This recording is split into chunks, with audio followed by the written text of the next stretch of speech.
السلام علیکم ورحمۃ اللہ وبرکاتہ۔ آپ تمام حضرات سے گزارش ہے کہ آپ مولانا قاری محمد وقاص بالاکوٹی صاحب کے چینل کو لازمی سبسکرائب کریں۔ شکریہ، جزاک اللہ۔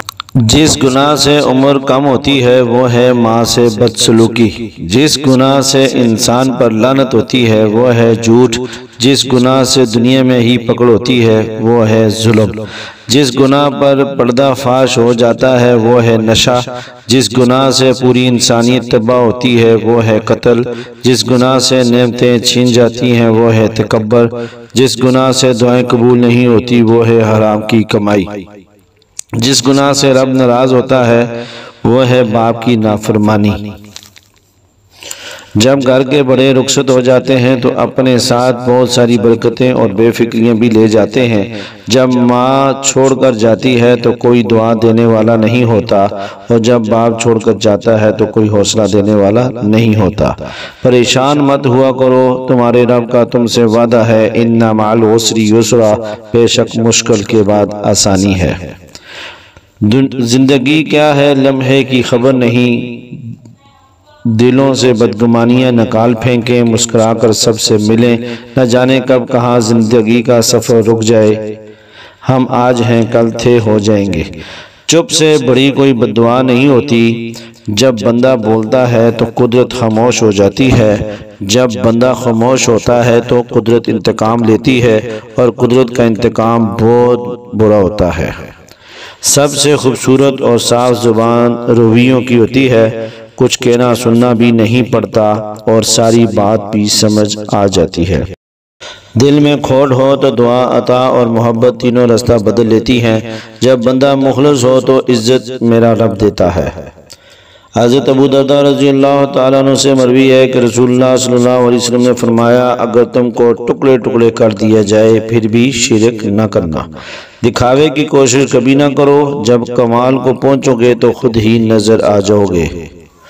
گھروں میں سورہ بقرہ کی تلاوت، اپنے گھروں میں سورہ بقرہ کی تلاوت کیا کرو، اس لیے کہ شیطان اس گھر میں داخل نہیں ہوتا جس میں سورہ بقرہ کی تلاوت کی جاتی ہے۔ کچھ راستوں کی حقیقت اللہ ہمیں اس لیے دکھاتا ہے تاکہ ہم نقصان سے پہلے واپس مڑ سکیں۔ باپ اور بیٹا پچھلے لان میں کرکٹ کھیل رہے تھے۔ والد بیٹے کا دل رکھنے کے لیے جان بوجھ کر ہار رہا تھا۔ بیٹا جیت کی خوشی میں خوش تھا اور نعرے مار رہا تھا۔ 7 برس کی پیاری سی بیٹی بینچ پر بیٹھی سارا منظر دیکھ رہی تھی۔ وہ ابو کی مسلسل ہار نہ سہ پائی اور دوڑ کر آئی، باپ سے لپٹی، رو کر بولی، ابو میرے ساتھ بھی کھیلیں، آپ کو جتوانے کی خاطر میں ہاروں گی۔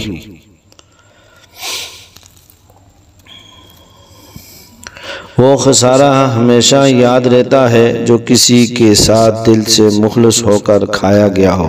زمانے کا شکوہ نہ کرو بلکہ خود کو بدلو، کیونکہ پاؤں کو گندگی سے بچانے کا طریقہ جوتا پہننا ہے، نہ کہ سارے شہر میں قالین بچھانا۔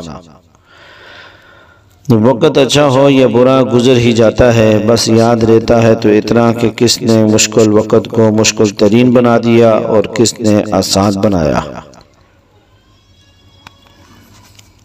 دوسروں کے اچھا ہونے کا انتظار مت کرو بلکہ انہیں اچھا بن کر سکھاؤ کہ اچھا انسان کیسا ہوتا ہے۔ عورت نازک ہوتی ہے اور مرد سخت جان، اس کے باوجود عورت مرد کا تھپڑ بھی سہ جاتی ہے، لیکن مرد اس کی اونچی آواز تک برداشت نہیں کر پاتا۔ اور دل سے جڑے رشتے ہمیشہ غفلت برتنے سے ٹوٹ جاتے ہیں۔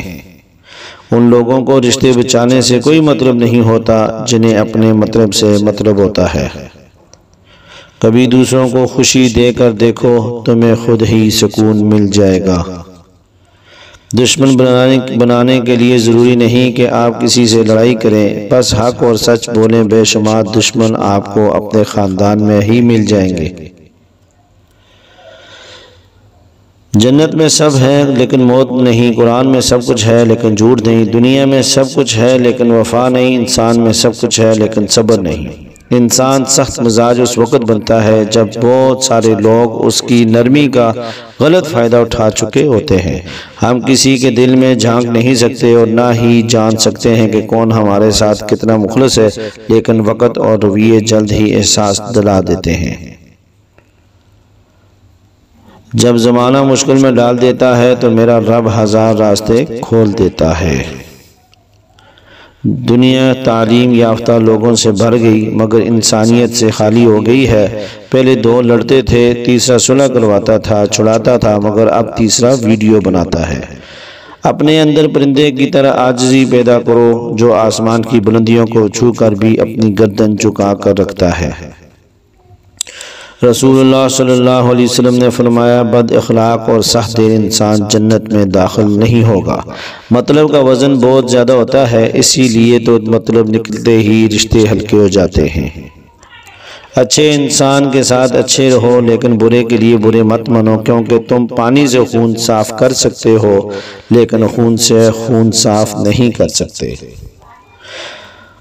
قصہ مختصر، اس نے کہا وہ صبح سے توبہ کرے گا، وہ سویا تو پھر اس کی صبح ہی نہ ہوئی۔ صدقہ کر کے اپنے اور اپنے رب کے درمیان تعلق پیدا کرو، تمہیں رزق دیا جائے، تمہاری مدد بھی کی جائے گی اور تمہارے نقصان کی تلافی بھی کی جائے گی۔ پتہ ہے محبت کیا ہے؟ 1400 سال پہلے حضرت محمد صلی اللہ علیہ وسلم کا ہر رات تہجد میں روتے ہوئے دعا کرنا، یا اللہ میری امت کو بخش دے۔ اچھے حالات کا انتظار بھی عبادت ہے۔ نبی پاک صلی اللہ علیہ وسلم نے فرمایا، افضل عبادت یہ ہے کہ انسان انتظار کرتا رہے کہ اللہ تعالیٰ ضرور کشادگی والا معاملہ فرمائیں گے۔ کثرت مال و اسباب کی بجائے اپنے رب سے عافیت اور سکون مانگیں۔ عافیت اور سکون میسر ہو تو تھوڑا بہت بھی کافی ہو جاتا ہے اور انسان کی زندگی پر سکون گزرتی ہے، پرسکون گزرتی ہے۔ جو غلطی کر نہیں سکتے وہ فرشتہ ہیں، جو غلطی کر کے اس پر ڈٹ جائیں وہ شیطان ہیں، اور جو غلطی کر کے فوراً توبہ کر لیں وہ انسان ہیں، جو توبہ کر کے اس پر قائم رہیں وہ اللہ تعالیٰ کا محبوب بندہ ہے۔ جب ناخن بڑھ جاتے ہیں تو ناخن ہی کاٹے جاتے ہیں، انگلیاں نہیں۔ بالکل اسی طرح جب کسی رشتے میں غلط فہمیاں پیدا ہو جاتی ہیں تو غلط فہمیاں ختم کرنی چاہیے، رشتہ نہیں۔ کس قدر پرکیف ہے تیری محبت یا رب، نہ بے وفائی کا خدشہ نہ جدائی کا خوف۔ عالم پر اعتراض کا کسی کو حق نہیں، عالم ایک بد عمل ہو تب بھی تم کو اس پر اعتراض کا حق نہیں، کیونکہ وہ علم کا مدعی ہے نہ کہ عمل کا۔ اس کی بد عملی سے علم غلط نہیں ہو سکتا۔ طبیب اگر بد پرہیز ہو تو مریض کا کیا نقصان ہے؟ وہ مریض کو تو صحت ہی کا نسخہ بتائے گا۔ لوگوں پر 3 احسان کرو، نفع نہیں دے سکتے تو نقصان نہ دو، خوش نہیں کر سکتے تو رنجیدہ نہ کرو، تعریف نہیں کر سکتے تو برائی نہ کرو۔ مزید ویڈیوز کے لیے ہمارے چینل کو لازمی سبسکرائب کریں۔ شکریہ، جزاک اللہ۔ اچھی باتوں کو پھیلانا صدقہ جاریہ ہے۔ جادو جنات کا الحمدللہ باشرت طریقے سے علاج کیا جاتا ہے۔ جادو کے توڑ کے ماہر اور جنات نکالنے کا مولانا صاحب کا 22 سال کا تجربہ۔ کالے علم کی کاٹ، جادو کا توڑ الحمدللہ باشرت طریقے سے کیا جاتا ہے۔ ہر طرح کی روحانی و جسمانی بیماری کے علاج کے لیے رابطہ فرمائیں۔ اپنا مسئلہ وائس میسج کے ذریعے پوچھ سکتے ہیں۔ ان نمبروں پر رابطہ کریں: 0321424145 0300808193